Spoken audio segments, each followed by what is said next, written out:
Shalom, shalom to everyone watching. This is Rabbi Moshe Otero with the Ways of Israel. This morning I ran late and was not able to give the shiur in English. So here on my break at work, which I have a few moments here to be able to share with you, in continuing of our study of Sefer Haikkarim of Rabbi Joseph Albo, a 15th century incredible Jewish leader of the community in Spain.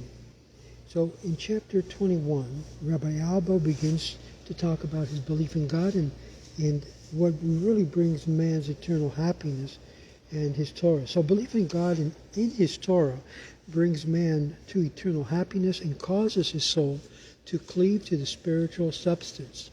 This is proved by experience, as we know, from continuous tradition.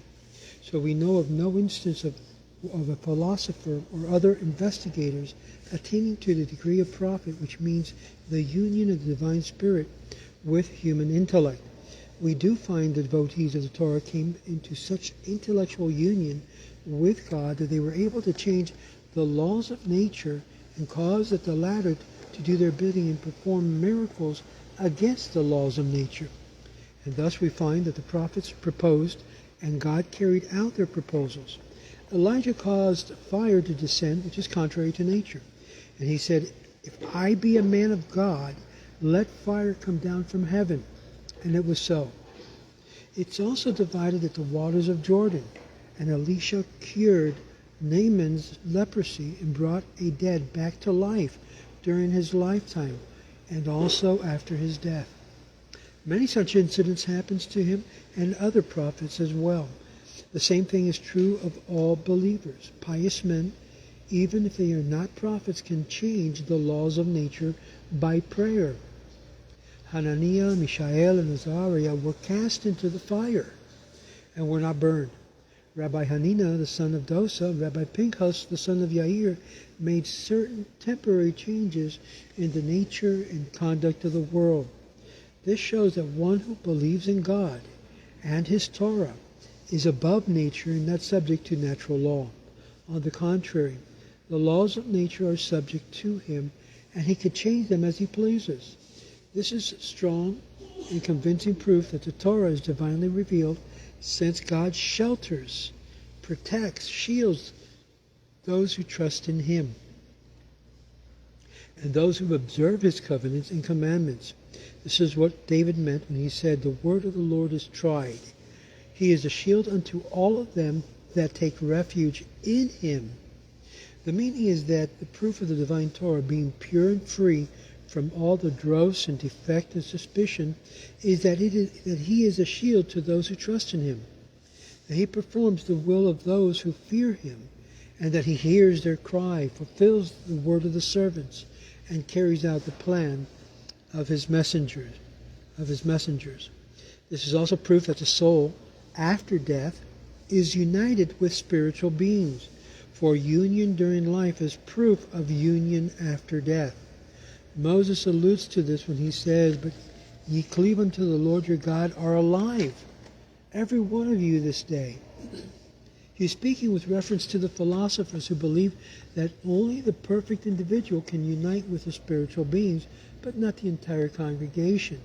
But you, he says, do all of you cleave unto God. Moreover, the philosophers believe that such a union is possible only after death in spiritual life. Whereas you have attained the union this day while enjoying material life, much more certain is it that you will attain it after death. He proved that such union is attainable during life from the fact that God accepts that you will attain it after death. He proves that in that he accepts the prayer of those who ask of him, of God, to change the laws of nature in conduct of existence. This is the meaning of the verse in the sequel. For what great nation is there that hath God so nigh unto them, as the Lord of God is whoever we call upon him? All of this shows the belief in God and his Torah gives perfection to the soul and causes it to unite with celestial beings and subject natures to its will. Through faith, the soul rises above the things of nature and can therefore control them. This is why Abraham's faith is praised. And he believed the Lord, and it was counted it to him for righteousness. Moses and Aaron were punished because they did not believe, because ye believed not in me to sanctify me. Therefore ye shall not bring, etc. We also read in the Bible, believe his prophets, so ye shall prosper, showing that the belief that causes the prosperity and happiness, it is also the cause of eternal life. As Habakkuk says, but the righteous shall live by his faith. This cannot mean physical life, for the righteous man lives no more than the wicked. The reference is to eternal life, the life of the soul, which the righteous enjoy, and which they trust that God will enable them to attain, as we read. But the righteous, when he brought to death, hath hope. The meaning is that the righteous hopes to attain that good when he dies. But when the wicked dies, his hope perishes. As we read in the Bible, when a wicked man dies, his expectation shall perish. For the wicked cannot attain spiritual life after death, and they do not enjoy union with God during life. In other words, there's a rejection of the wicked man towards everything that has to do with God.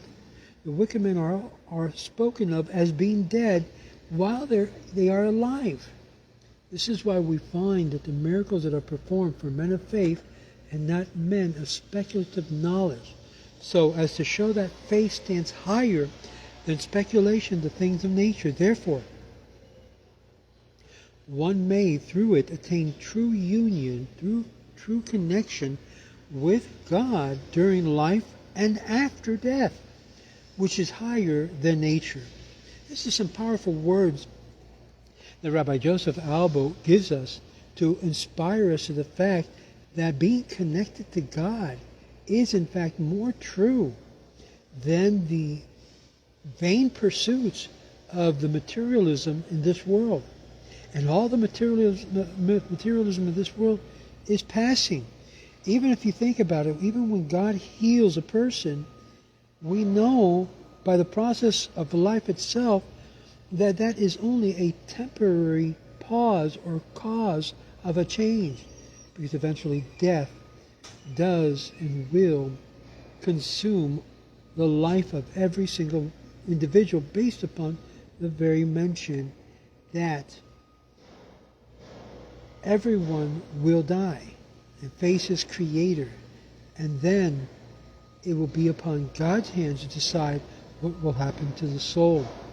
This is why it's a beautiful thing that when you trust in God with all your heart, you don't lean unto your own understanding, but rather you acknowledge God in all of your ways, He will direct your path. This is Rabbi Moshe Otero for chapter 21 of Sefer Haikkarim, which is the basic concept of Judaism. If you don't understand this, you miss the whole entire message. Habakkuk says that the faith of the just will save him. It is his faith. The righteous shall live by his faith, his emunah, not the emunah of somebody else, but his own that he has developed from within him to be able to put that trust and reliability in God and God alone. Shabbat Shalom to everyone.